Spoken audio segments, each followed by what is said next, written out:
কমতাপুৰ আৰু কোচ ৰাজবংশীক জনজাতিকৰণৰ দাবীত গোৱালপাৰাত ৪৫ দিন ধৰি চলা আন্দোলনৰ কাৰ্যসূচীৰ সামৰণি। গোৱালপাৰা জিলা কোচ ৰাজবংশী ছাত্ৰ সন্থা আৰু কোচ ৰাজবংশী মহিলা সমিতিৰ উদ্যোগত ১.৫ মাহ ধৰি চলিছিল আন্দোলনৰ কাৰ্যসূচী। আজি অন্তিম দিনা লক্ষীপুৰৰ পৰা এক বিশাল মটৰ চাইকেল ৰেলী বাহিৰ কৰে প্ৰতিবাদকাৰীসকলে।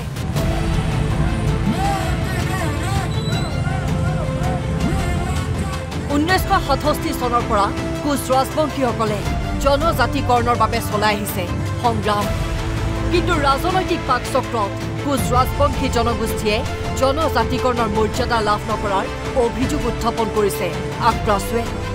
২০১৪ চনত বিজেপি চৰকাৰে ৬ মাহৰ ভিতৰত কোচ ৰাজবংশীক জনজাতিকৰণৰ মৰ্যাদা দিয়াৰ প্ৰতিশ্ৰুতি দিছিল যদিও সেয়া কাৰ্যত নোহোৱাত ক্ষুণ্ণ হৈ পৰিছে আক্ৰাছু।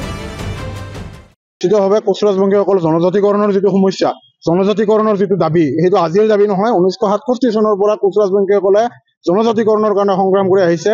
১৯৯৬ চনত ৰাষ্ট্ৰপতিৰ অধ্যাদেশকে জনজাতিকৰণ লাভ কৰা জনগোষ্ঠী এটাই কেৱল ৰাজনৈতিক পাকচক্ৰৰ কাৰণে জনজাতিকৰণৰ পৰা বঞ্চিত হৈ আছে। দীৰ্ঘদিন ধৰি কংগ্ৰেছে শাসন কৰিলে। তাৰপিছত ২০১৪ চনৰ লোকসভা নিৰ্বাচনৰ আগমুহূৰ্তত বিজেপিৰ তেতিয়াৰ প্ৰধানমন্ত্ৰী পদৰ প্ৰাৰ্থী আৰু গুজৰাটৰ মুখ্যমন্ত্ৰী নৰেন্দ্ৰ মোদী ডাঙৰীয়াই বঙাইগাঁৱৰ কাকৈজনৰ নিৰ্বাচনী প্ৰচাৰ সভাত এখনত স্পষ্টকৈ কৈছিল যে যদি বিজেপিয়ে কেন্দ্ৰত চৰকাৰ গঠন কৰিব পাৰে তেতিয়াহ'লে অসমত বসবাস কৰা কোচ ৰাজবংশী জনগোষ্ঠীৰ লোকসকলক ৬ মাহৰ ভিতৰত জনজাতিকৰণৰ মৰ্যাদা প্ৰদান কৰিম বুলি কৈছিল।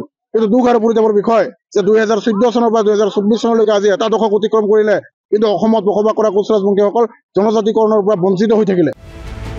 ২০২৬ চনৰ বিধানসভা নিৰ্বাচনত ভোট বৰ্জনৰ হুংকাৰ দিছে আক্ৰাছুৱে। আনকি কোচ ৰাজবংশী অধ্যুষিত এলেকাত বিজেপিৰ নেতা কৰ্মীৰ প্ৰৱেশো নিষিদ্ধ কৰাৰ হুংকাৰ দিছে। কোচ ৰাজবংশীসকলক জনজাতিকৰণৰ ক্ষেত্ৰত কোনো ধৰণৰ ব্যৱস্থা গ্ৰহণ নকৰে তেতিয়াহ'লে ইয়াতকৈ ভয়াৱহ আন্দোলন গঢ়ি তোলা হ'ব। তাৰ সমান্তৰালভাৱে ২০২৬ চনৰ আহি থকা যি বিধানসভা নিৰ্বাচন, সেই বিধানসভা নিৰ্বাচনত বিজেপিক ভোট দিয়াটোতো দূৰৰ কথা, বিজেপি নেতা কৰ্মীক আমি কোচ ৰাজবংশী অধ্যুষিত অঞ্চলত সোমাবও নিদিওঁ, এই কথাটো স্পষ্ট। কোচ ৰাজবংশীক জনজাতিকৰণৰ দাবী আজিলৈকে বহু আন্দোলনৰ কাৰ্যসূচী লৈছে যদিও সফল হোৱা নাই কোচ ৰাজবংশী ছাত্ৰ সন্থা। বিজেপি চৰকাৰে কেৱল নিৰ্বাচনৰ আগত প্ৰতিশ্ৰুতিহে দিয়ে বুলি অভিযোগ উত্থাপন কৰিছে আক্ৰাছু নেতাকৰ্মীয়ে। ৬০ দশকৰ পৰাই আচলতে আমাৰ কোৱা যাব যে জনগোষ্ঠীৰ যিটো জনজাতিকৰণৰ মৰ্যাদা আৰু পৃথক কমতাপুৰ ৰাজ্য যিটো আচলতে আমাৰ দীৰ্ঘদিনীয়া এটা দাবী, হয় নহয়, এই দাবীটোৰ প্ৰসংগত আমি আচলতে বিভিন্ন ধৰণেৰে বিভিন্ন সময়ত বিভিন্ন ধৰণেৰে আমি মানে বিভিন্ন পন্থা হাতত লৈছিলোঁ, বিভিন্ন আন্দোলন কাৰ্যসূচী হাতত লৈছোঁ। কিন্তু এনেকুৱা ধৰণৰ হৈছে তেওঁলোকে আমাক বাৰে বাৰে আমাক নিৰ্বাচনৰ আগমুহূৰ্তত তেওঁলোকে বাৰে বাৰে আমাক প্ৰতিশ্ৰুতি দিয়ে যে যদিহে আমাৰ চৰকাৰ গঠন কৰিব পাৰোঁ তেতিয়াহ'লে আপোনালোকৰ জনজাতিকৰণৰ মৰ্যাদাটো আপোনালোকক প্ৰদান কৰিম।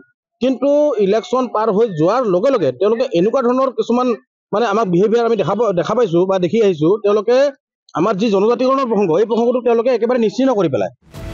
কিন্তু আক্ৰাছুৰ এই আন্দোলনৰ প্ৰতি চৰকাৰে কিমান সঁহাৰি জনায় সেয়া পৰৱৰ্তী সময়তহে লক্ষণীয় হ'ব। লক্ষীপুৰৰ পৰা সাইফুল ইছলাম, NB নিউজ।